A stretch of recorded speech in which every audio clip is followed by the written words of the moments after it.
आज हम डिस्कस कर रहे हैं सिविल प्रोसीजर। सिविल प्रोसीजर क्या है, इसको हम कैसे मैनेज करेंगे, किस तरह से चलाएंगे। दो तरह के केसेस होते हैं, एक सिविल प्रोसीजर होता है और एक क्रिमिनल प्रोसीजर। ये प्रोसीजर पर बेस करता है कि केस चलेगा किस तरह से। तो केस चलाने से पहले हमें सिविल प्रोसीजर में सबसे पहले हमें प्लान बनाना पड़ता है या केस बनाने के बाद वो केस किसी भी नौयत का हो सकता है। फैमिली में खुला का केस होता है, रेजोल्यूशन ऑफ मैरिज का, रिकवरी ऑफ मेंटेनेंस का हो सकता है। अगर स्पेसिफिक परफॉर्मेंस में आए तो रिकवरी ऑफ अमाउंट का हो सकता है, या कोई कॉन्ट्रैक्ट की वॉलेशन है तो उसका हो सकता है। तो किसी भी नेचर का केस हो सिविल नेचर में तो वो सूट्स उसका बनता है। तो सिविल नेचर का जो भी केस होगा वो स्टार्ट होता है सूट से। सूट लेंगे, उसको हम कोर्ट में जमा कराएंगे। केस जमा होने के लिए हमें उस कोर्ट का तयन करना पड़ेगा कि सीनियर सिविल जज के पास सबमिट होगा या सिविल जज के पास होगा। जिस भी कोर्ट में जमा होगा उसमें हम उस केस को सबमिट कराएंगे। सबमिट कराने के बाद उसके फिर नोटिस इशू होंगे। केस का नंबर लगेगा, सबमिट आपने करा दिया, फिर उसका नोटिस इशू होगा डिफेंडेंट साइड को, और उस पर सर्विसेज होंगी। सर्विसेज के मुख्तलिफ मूड है।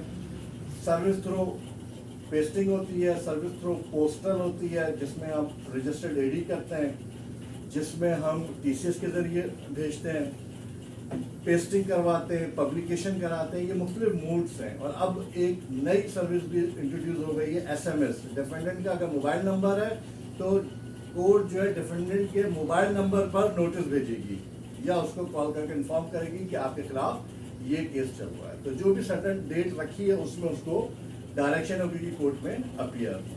तो ये सर्विसेज हो जाएगी, इसके समन या नोटिस नहीं करना। उसके बाद वो डिफेंडेंट कोर्ट में अपीयर होगा। अपीयर होने के बाद वो उसका वकालतनामा जमा कराएगा अपना, और जो भी कॉपीज हमने क्लाइंट जमा कराया था उसकी कॉपीज वसूल करेगा, जिसको हम सप्लाई ऑफ कॉपी कहते हैं। कॉपीज लेगा हमारे क्लाइंट की, और वकालतनामा जमा कराने के बाद उसका वो जवाब देने का पाबंद है। 30 दिन के अंदर, 30 डेज के अंदर WS फाइल करने का पाबंद है डिफेंडेंट। अगर 30 डेज के अंदर उसने जवाब दाखिल नहीं किया तो उसकी साइट दीवार हो जाएगी, क्लोज हो जाएगी। तो उसे विद इन 30 डेज जो है वो देना है। और अगर सम्मन जो भेजे गए थे थ्रू सर्विस, पोस्टल के जरिए, पब्लिकेशन के जरिए, पेस्टिंग के जरिए, फिर भी अगर डिफेंडेंट अपीयर नहीं हो रहा है तो उसको सर्विस गुड हेल्ड कर देंगे। सर्विस गुड हेल्ड का मतलब कि अब मजीद फर्दर उसको सर्विसेज नहीं भेजी जाएंगी। तो वकालतनामा और सप्लाई कॉपी के बाद उसको जवाब देना है, जिसको जवाब दावा कहते हैं। ये रिटर्न स्टेटमेंट की स्टेज है। जब रिटर्न स्टेटमेंट आ जाएगी तो ये कोर्ट पाबंद है इस बात की कि वो जो क्लाइंट है आपका वो और रिटर्न स्टेटमेंट दोनों का तयन करेगी, और दोनों को देखने के बाद इश्यू सेटल करेगी कि दोनों में इश्यूज क्या है, दोनों का झगड़ा क्या है। अगर हम 2-4 बातों का तयन कर लिया जाए तो हमारे केस का फैसला हो जाएगा। तो वो कोर्ट इश्यू सेटल करती है, और इश्यू सेटल होने के 7 दिन के अंदर अंदर अगर आपके पास फर्दर कोई एविडेंस है तो लिस्ट ऑफ डॉक्यूमेंट्स आप प्रोवाइड करेंगे, या फिर लिस्ट ऑफ विटनेस अगर आपने शुरू में नहीं दिए तो लिस्ट ऑफ विटनेस देंगे इश्यूज फ्रेम होने के 7 दिन के अंदर अंदर। तो इश्यूज जब फ्रेम होंगे आपके, तो इश्यूज फ्रेम ऐसे होता है वेदर सूट इज मेंटेनेबल, इस तरह से आएगा। कोर्ट जज लिखेगा, या तो वो आपसे प्रपोजल मांगेगा कि आप इश्यूज दे दें। अगर आप इश्यूज नहीं सबमिट कराएंगे, प्रपोजल नहीं देंगे इश्यूज का, तो फिर कोर्ट खुद उन इश्यूज को सेटल करेगी इस तरह से कि whether suit is maintainable. For example अगर पेमेंट का इशू है, कोई स्पेसिफिक परफॉर्मेंस का है, तो लिखेगी whether defendant paid consideration amount to plaintiff, ठीक है, whether plaintiff is the maintenance is maintainable to receive. तो इस तरह के वो, and what should be decree या व्हाट शुड बी ऑर्डर, इस तरह के जो पॉइंट्स होंगे ये इश्यूज कहलाते हैं। और पूरा केस इन्हीं इश्यूज पर बेस करता है। यानी कि आपने प्लान में 18 पॉइंट्स पे पूरा दिया, उसने आपको 18 के जवाब दिए, लेकिन इश्यूज आपके 2-3 होंगे। उन इश्यूज पर ही हमें बात करनी होगी। वो एविडेंस भी आपने उस इश्यूज से रिलेटेड देने हैं। तो जज उन इश्यूज का तयन करने के बाद उनको मार्किंग देगा कि ये अफर्मेटिव है इशू, ये निगेटिव है। अगर मिसाल के तौर पर 5 इश्यूज कोर्ट ने सिलेक्ट किए, उसमें से उसने 3 इश्यूज को कहा अफर्मेटिव यानी कि पॉजिटिव है और 2 को कहा कि ये निगेटिव है, तो इसका मतलब है आपके मैक्सिमम पॉइंट 3 है और मिनिमम पॉइंट जो नेगेटिव है वो 2 है, तो फिर आप केस जीत गए। तो इस तरह से ये इश्यूज फ्रेम होते हैं और इश्यूज फ्रेम होने के बाद उस इश्यूज पर बेस करता है पूरा केस। अगर आप इररिलेवेंट बात करते चले जाएं इररिलेवेंट क्वेश्चंस करते रहें तो उसका कोई फायदा नहीं होगा। इश्यूज फ्रेम होने के बाद वो रिलेटेड एविडेंस आपने कोर्ट में पेश करने होते हैं। इश्यूज फ्रेम होने के बाद आपने एविडेंस देने और विटनेसेस।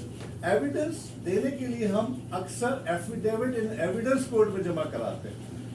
एफिडेविट एविडेंस वही चीजें होती है जो हमने प्लांट में लिखा होता है, वो हम देते हैं कि भाई that I say the plaintiff is married with the defendant on dated फला फला फला, that I say after the wedlock one issue is born, that I say after that. तो ये दैट आई से करके हम उसको एफिडेविट एविडेंस पूरा रिपीट करते हैं और उसमें हम ऑलरेडी लिखते हैं कि ऑलरेडी एनेक्स्ड निकाहनामा and copy of the birth certificate already annexed, क्योंकि उसको दोबारा देना नहीं होता है। लेकिन इश्यू फ्रेम होने के बाद अगर आपने कोई डॉक्यूमेंट्स प्लान के साथ शुरू में जमा नहीं कराए थे तो बाद में आप लिस्ट ऑफ डॉक्यूमेंट्स की सूरत में वो आफ्टर इश्यूज 7 दिन के अंदर जमा करा सकते हैं बिफोर स्टार्टिंग ऑफ एविडेंस। तो एविडेंस स्टार्ट जब हो जाएंगे तो पहले आपकी साइड चलेगी, प्लेंटिफ साइड क्लोज होगी। एविडेंस स्टार्ट कैसे होंगे? एविडेंस स्टार्ट होता है सबसे पहले आपने एफिडेविट एविडेंस जमा कराना होगा, उसके बाद कोर्ट आपसे वो तमाम डॉक्यूमेंट्स एनेक्स्चर्ड करवाएगी, यानी कि जो जो आपने डॉक्यूमेंट्स लगाए थे annexure A B C D, तो वो अपने पास उसको ओरिजिनल सीन करेगी और रिटर्न करके अपने पास फोटोकॉपीज पर उस पर साइन करेगी कि हाँ ये मैंने देख लिया, क्योंकि डॉक्यूमेंट्स पर एविडेंस चल रहे हैं। सीन एंड रिटर्न करने के बाद अदर पार्टी आपसे क्रॉस करेगी, सवाल जवाब करेगी। वो सवाल जवाब हाँ ना की सूरत में होते हैं। तो वकील साहब अदर साइड के डिफेंडेंट साइड के पूछेंगे कि भाई ये मेरा कहना ये है कि आपको जो है फॉर एग्जाम्पल अगर हम फैमिली कोर्ट की मिसाल लें कि मियाँ आपने अपने शौहर का घर खुद छोड़ दिया, मेरा कहना यह है कि आपने अपने शौहर का घर खुद छोड़ दिया। मेरा कहना यह है कि आप ओबीडिएंट वाइफ नहीं थी। मेरा कहना यह है कि मियाँ आपको तमाम जिंदगी की चीज़ें आसाइशें दे रहा था लेकिन आप डेलिबरेटली उसके इग्नोर कर रही थी। तो इस तरह के सवाल वो जवाब पूछेगा और जो अदर साइड है उसमें यस और नो में जवाब देना होता है, या फिर वॉलंटरी अगर उसने कुछ वजाहत देनी होती तो वजाहत देता है। इस तरह से ये एविडेंस चलता है और साइड क्लोज हो जाती है। फिर इसी तरह से अदर साइड अपना एफिडेविट एविडेंस जमा कराएगी। फिर प्लेंटिफ का वकील डिफेंडेंट से इस तरह के सवाल करेगा। दोनों साइडों के जब सवालात हो जाएंगे तो ये पूरा क्रॉस एग्जामिनेशन का प्रोसेस मुकम्मल हो जाएगा। इसको क्रॉस एग्जामिनेशन कहते हैं। क्रॉस एग्जामिनेशन में ऐसे सवाल पूछने चाहिए जिनके बारे में आपको पता हो कि ये पूछना बहुत ही जरूरी है और आपके केस में आपको फायदा देगा और इसका ताल्लुक इश्यूज जो सेटल्ड हुए थे उनसे है। अगर कोई आपकी फेवर का जवाब आएगा तो आपका इश्यूज अफर्मेटिव होना, पॉजिटिव होने की तरफ उसके चांसेस ज़्यादा है। तो जो भी सवाल कर रहे हैं आप क्रॉस एग्जामिनेशन में उसको इश्यूज को सेटल रखते हुए, उसको ध्यान में रखते हुए करें। तो ये क्रॉस एग्जामिनेशन के बाद फाइनल आर्गुमेंट्स पे चला जाएगा प्रोसेस। हमें फाइनल आर्गुमेंट्स करने होंगे।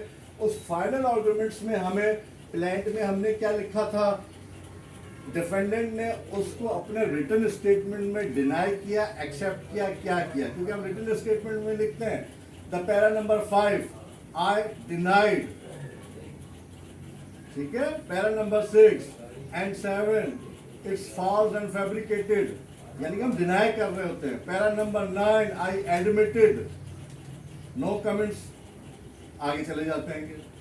तो जो हम वहाँ पे एडमिट कर रहे होते हैं, डिनाई कर रहे होते हैं, ये हम फाइनल आर्गुमेंट्स में बताते हैं कि साहब मैंने ये बोला था कि मैं हर महीने इसके अकाउंट में 1 लाख रुपए मेंटेनेंस के डालता हूँ, और इस बात का इसने अपने रिटन स्टेटमेंट में डिनाई नहीं किया, इसका मतलब ये प्रूफ ऑफ फैक्ट्स है।